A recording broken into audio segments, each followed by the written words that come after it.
A letter that Anna wrote to me. She does a lot of weddings, and so she wrote this letter talking about a wedding she did. She said, during the wedding rehearsal, the groom approached me with an unusual offer. Look, I'll give you $100 if you'll change the wedding vows. When you get to the part where I'm supposed to promise to love, honor, and obey, and be faithful to her forever, I'd appreciate it if you'd just leave out all of that. He passed a minute, so he gave her $100, she says, and then he walked away with a smug look on his face. On the day of the wedding, when it came time for the groom's vows, I looked at the young man right in the eye, and I said, "Will you promise to prostrate yourself before her? Obey her every command and wish, serve her breakfast in bed every morning of your life, and swear eternally before God and your loving wife that you will never even look at another woman as long as you both shall live." And the groom gulped and looked around and said in a tiny voice, "Yes." Then he leaned toward Anna and spat out these words, "I thought we had a deal." And she said, as she handed him the $100 back, "I had a better offer."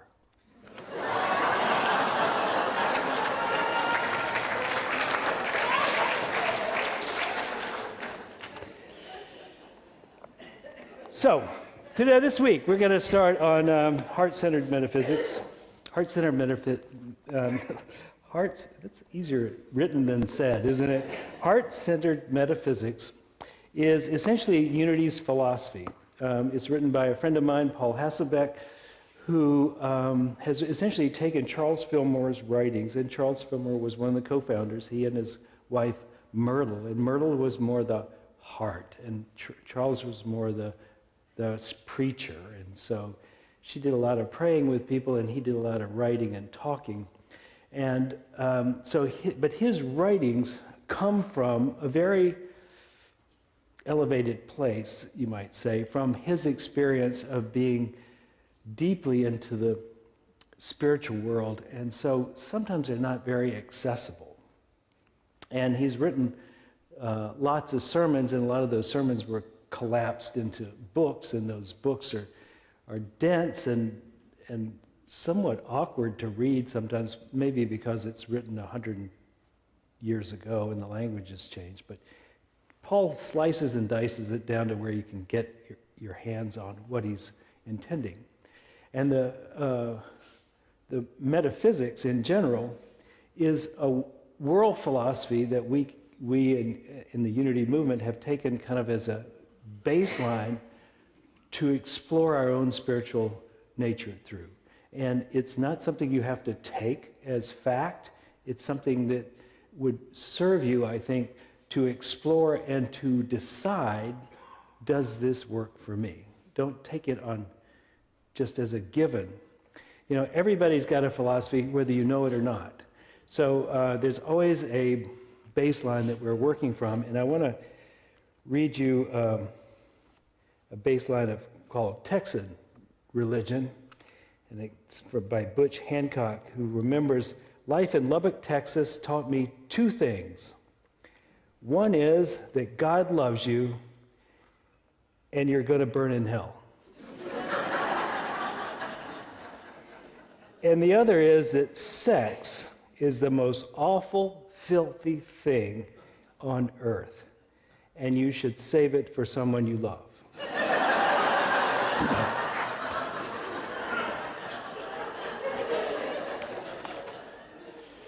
So now, we offer an alternative to that.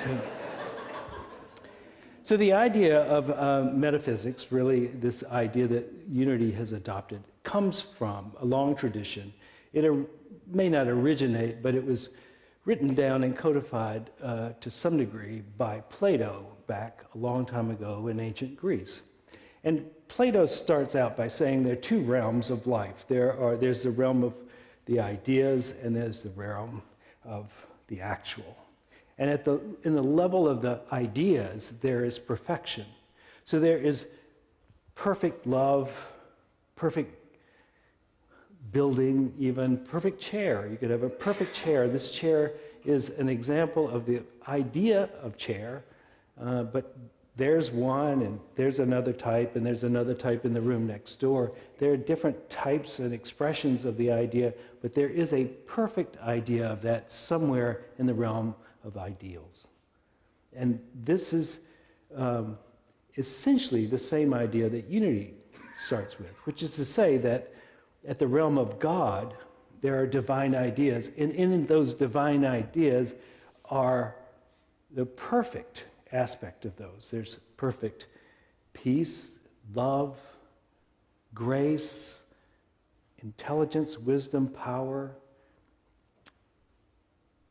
Whatever you can express at the highest level, that's there. So let's say beauty is one of them. And everything you see in the physical world that is beautiful to you is essentially a step down of that, not it itself, but it is an expression of it. And one of the other things that happens is that there's an ideal of humanity. There's a Christ ideal of humanity, and we are essentially expressions of it. And that we have evolved to the level at which we can be consciously choosing what we express. And that becomes the gateway for allowing more of these divine ideas through or less. And metaphysics, then, is how we open ourselves, how we become aware of the divine ideals, the divine itself, and bring it into actualizations in this life. So unity, which grew up in the Midwest of America, out of Missouri mostly, this religion, this ideal, this philosophy, this metaphysics had to be practical if it was going to make it in America. So it became, how do we take divine ideas and make them real? And therefore unity called itself practical Christianity, because it used the ideal of Jesus as the great example, not the great exception. Jesus is the great example of how to be fully expressing the divine in this lifetime. And he does it by recognizing his oneness with all that is, with the presence, with the divine, with God. And it uses the Christian Bible in a little bit of a twist, because it takes the Bible and it says, see, really what it was talking about, which was a little hidden to most people, is that this Bible is about you. It's not about history so much. And so whatever the story in there is an instructive story about what happens in consciousness, not so much what happened in fact, not so much historical. Perhaps it's historical, perhaps it's allegorical, perhaps it's true in the way that we normally think of the newspaper true, but it's always true about you, because it is exploring consciousness itself. That distinction freed them to use the Christian Bible in a very Platonic and or Eastern way of thinking. And it took it out of the exceptional way that we perceive Jesus as being the one and only Son, and made that a universal experience. And you become the expression of God with the same potential that Jesus had to do it very, very well. And metaphysics is the study in unity of how to do that. So let me talk about how to do that. But first, let me give you an image. So you know what an hourglass looks like? It's got a chamber up above, and then a tight place, and then a chamber down below. And you start off with the all the sand in the upper chamber, and then according to the size of the aperture, it depends on how long it takes for it to get down to the lower chamber. So if you think of God or the divine or this realm of ideas as the upper chamber, and as you think of your consciousness or your understanding, your way of perceiving as the tight place, then what comes out of that tight place is the manifest world, the world that you see and experience. So what we're doing in Unity is trying to open this aperture in such a way that more divinely, these ideas can be manifest in our world. This is how it becomes a practical form of religion. We're opening our consciousness to the divine, and as we open it, more of it flows out into your world. And on the divine, there is peace, and there is love, and there is grace, and there's all the beauty in the world, all the power, all the abundance, everything that is of value here on this plane resides in its perfection on that plane.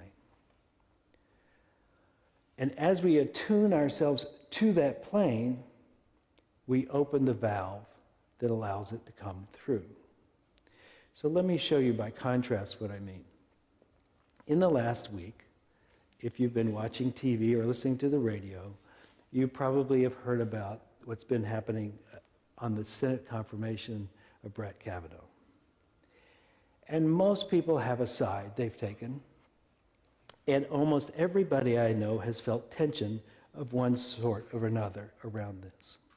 And collectively, you can feel a knot or a tightness in the community at large. And you can also feel that there's antagonism and there's, to some degree, anger and despair, right?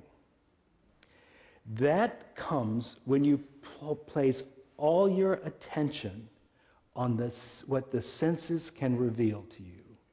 All the senses can reveal to you are all the facts, all the colors, all the things that you're looking at. So for instance, at this moment, if you decided that you wanted to see red, you could look around the room and suddenly there's red all over the place. If you wanted to see green, you look around and there's green, right? So life reveals to you what you're looking at and amplifies the feeling and the experience of whatever it is you're looking at. So even if it's just colors and you just say, I want to see blue, then you see blue everywhere, right? It unfolds according to your looking. And so when we look at disharmony, and that's all we recognize is the disharmony, that's all we can experience. That's all we feel. And the counter for that would be if you look for the ideals. You look for the level of the realm of divine ideas. And in the level of the realm of divine ideas, there is peace, there is harmony, there's grace and beauty, there is love, there's wisdom. And so that becomes more of your experience. And the thing about it, the curious thing about it, not only does it become more of your experience because that's what you're looking for, but I think it also begins to create more of that in your world around you. So not only do you have the perception of what's already here as being more beautiful, more graceful, more loving, more wise, you not only have that, you also set the conditions for those things to be present in your experience. And you take the divine potential that's in this upper chamber, and through your consciousness of paying attention to it and opening and vibrating essentially at that level, you make it possible for it to be more manifest in the world of existence at the physical level. So both recognition, but also creation. And we become the conduits of divine ideas to the level at which we bring our attention and our awareness to it, and the level at which we are willing to be that. So at one level, when we're just receiving through the senses, which is a delicious experience sometimes, and sometimes not. But when we're only receiving information through the level of the senses, then we tend to have one of these two experiences. You have kind of the victim experience. And in the victim experience, it seems like it's always happening to you. Even if it's pretty good, it's luck. You're just being lucky it happened to you because you're at the level of, at effect of everything that's out there. This is, on the levels of development, not a place you want to hang out. The victim consciousness is essentially where this comes from. And we have made an art form of victim consciousness in this country lately, in my opinion. Maybe it's taken a few decades, but we're really bringing it to a high boil right about now. Everybody feels like they're a victim of something, or about to be. The next one is victor consciousness. Victor consciousness is when you go, I can make this work for me. And you feel like you're winning at the game, right? No longer the victim, but now I got this, right? It's kind of a fun place to be. It also is not that elevated, but it's pretty cool. You might see Dirty Harry telling somebody, go ahead, punk, make my day. Or someone bragging how they can do anything, or someone actually producing a lot, but with a lot of effort, with a lot of sensual perception, cognition, trying, working it, doing it. So now you're still at the level of doing. And then the next level that you get above that is vessel, where you realize that the divine ideas will flow through you. And you've seen some of these people when they say, you know, I just assume everything's going to work out and I keep my mind on what I want and eventually it happens. And they seem to somewhat drift through life, float through life without having to, they do things, but it's not so heavy for them.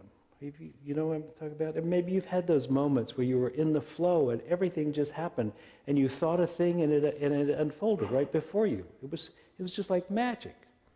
You didn't have to do all the work. You said, you know, I'm thinking about Jane, and Jane gives you a call, right? It's like magic. It's wonderful. So that's essentially you being a vessel for the flow of consciousness. And then there's one more state, which is verity consciousness, in which you recognize at this point, you and that are the same. There's only one, and I'm it, with it. And all that is, it's just one presence. This verity consciousness is where we're headed with the whole of the unity experience, is to come to this place where we recognize we are the one, and the one is us. And the one is everybody else, not like we're keeping it to ourselves, but it is a state of oneness with the divine. And it's a bit of a distance from sense consciousness, where everything is happening to you, and everything's just from the senses, to moving to a state of awareness, where you consciously recognize at the level of the mind and at the level of consciousness who you really are. And then we've been doing a lot of techniques over the last year or so to try and jump up to that level, where you recognize, oh my gosh, I am the awareness itself. I'm not all that I see. All that I see exists within me, but I am not that. I am that. This. So when we do this study of metaphysics, what we're trying to do is move ourselves along from one stage to the next. And we'll have episodes in there of any of these stages, any of these levels of awareness. Even now, I mean, even in this moment, if you were completely enlightened, you might also have a victim moment or two. You know, so Jesus is there about to go to the cross, and he goes, you know, Father, take this cup from me. But on the whole, he's saying, the Father and I are one, right? We can have a drop down to a different level of awareness, or we can pop up to where you have this epiphany that, wow, this is really working, you know. I don't have to work very hard. All I have to do is think something, and you've moved up to a level, and then you might just go, oh my God, I'm it. There's only one thing. I somehow this separation that I've always felt, this anxiety has just at such a deep and profound level has left me, and I'm here floating in all of it as it. So we could have any of those happening, but in general, the work of a metaphysician is to move ourselves up through those levels. And that's what the quote that Bob read is all about, is taking this awareness and increasing our awareness of the divine such that our lives change. And it's not enough to get, oh yeah, that's a good idea, I like that. It's not enough. It's the next thing is to bring it into experience, into filling the bucket so full of that flavor that that's all you experience. That's changing your consciousness. Just thinking it's, oh, yes, that's good. I got that. Yeah, God's everything. Yeah, check. That's a beginning, but it's not all of it. So we're trying to build the conditions through the study of metaphysics for the penny to drop and us to awaken to who we really are. Now, it may be that we have made it harder than we think we have made it. Voltaire, the philosopher, said this: God is a comedian playing to an audience too afraid to laugh. So, lighten up. Okay, let's have a prayer.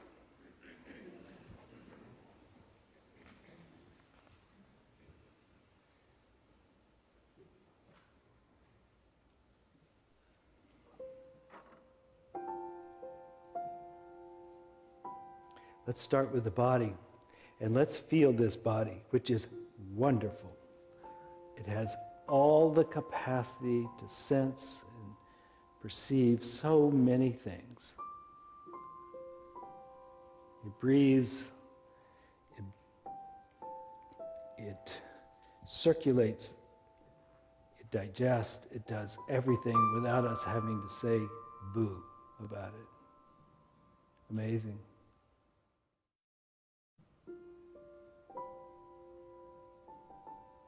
And just imagine that that is the step-down version of all that is. Just as marvelous as it is, there are wonders beyond that.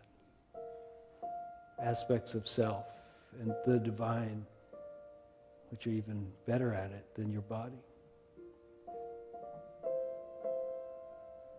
Imagine the light and the joy and the peace that would take to make this body a step-down unit.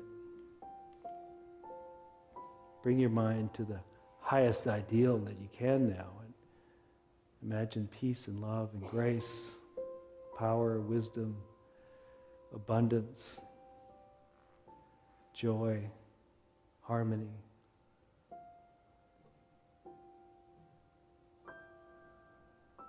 Freedom. This is moving the mind away from what is in the senses realm to what is in the divine idea realm.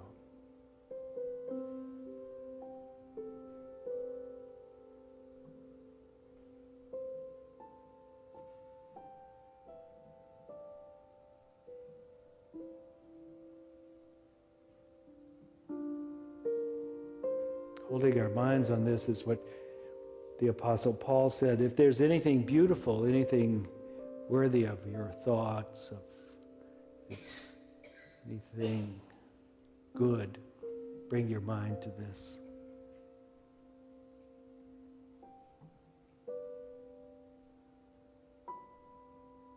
And leave it there. Not just for a second, but let it be in there all the time.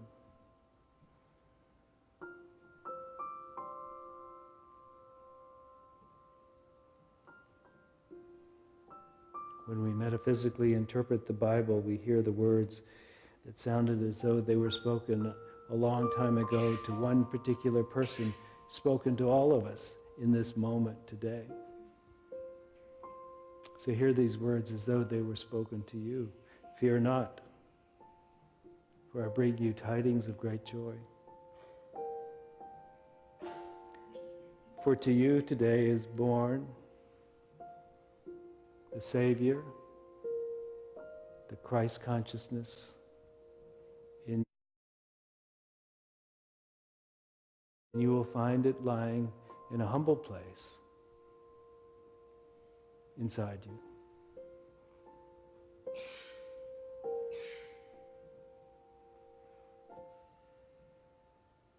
This is who you really are.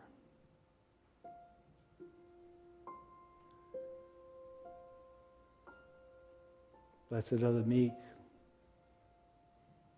who open to this, for they shall be satisfied.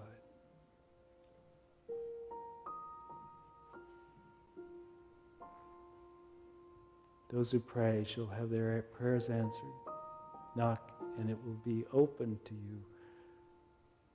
Pray knowing, and it shall be done unto you as you pray. So let us pray that we awaken to our divine nature so fully that forgetting is only a cosmic joke. And so it is. Amen.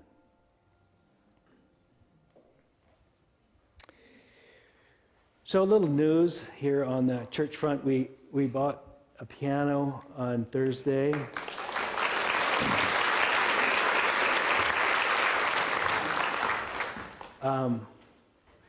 Our experts went and tried them out. It was like going to a car dealership, you know. It was like that. And just as a background, so we were at Duke at the Jewish Center there, and they had a large room about 2/3 the size of this room, and they were filled with baby grand pianos, and several people were playing at the same time, but our guys could tell, and they picked out a really good one, so we bought it, and we expect good things out of this for the rest of our mortal existence, nearly. So,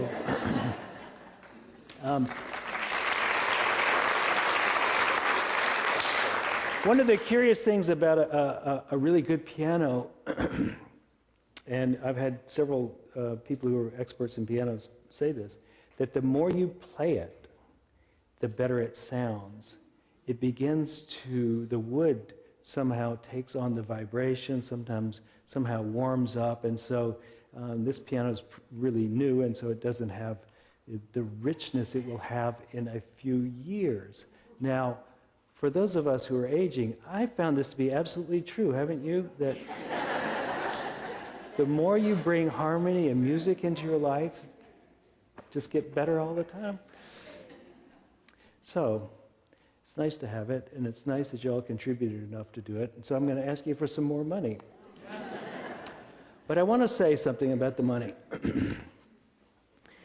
So one of the things that we talk about here a lot is tithing, or I mention it every once in a while at least, that tithing. And so one of the things about tithing, as you know, is you give a certain percentage of your money every month or every week, however your money comes in. And in so doing, you, of course, if you're doing it here, you're helping to fund the things that we decide we want, which is like a building and air conditioning and a piano and everything else, the food, whatever we buy here. Very important that it happen or we won't have it. That's because there's nobody funding us except us. But the part of the spiritual practice of giving like that is that as you give, you're acting upon the high ideal that abundance exists, the divine idea of abundance. And when you act in accordance with the high ideals, then you begin to resonate more with it than you would just by thinking, yeah, there's abundance at that level. When you think it and you act upon it, then you're setting the conditions to have the experience of it. And that would be true of unconditional love.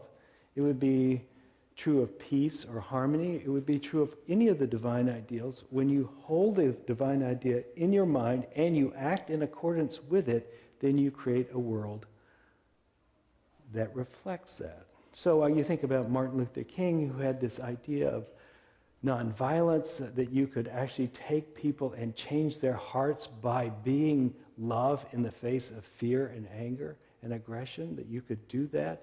And sure enough, if you held to that ideal as this was happening, you vibrate in such a way that the world changes. And so that's part of what we're asking you to practice here with the giving, that you not only give generously, buoyantly, ferociously, that you do it with exuberance, but that you hold also this ideal that as I do this, I am expressing my understanding of abundance. As I give, so I shall receive.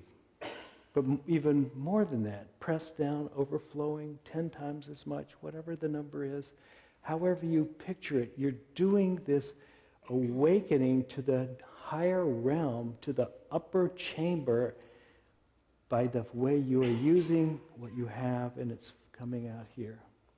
So when we have this chance to give, we put up on the screen this statement. And this statement is to help us realize the truth, not make the truth. This is the truth with a capital T. It may not be our current experience, but this is what we're opening to. So let's say it together. Together? Divine love as me blesses and multiplies all that I am, all that I have, all that I give, and all that I receive. And now we're about to receive some beautiful music.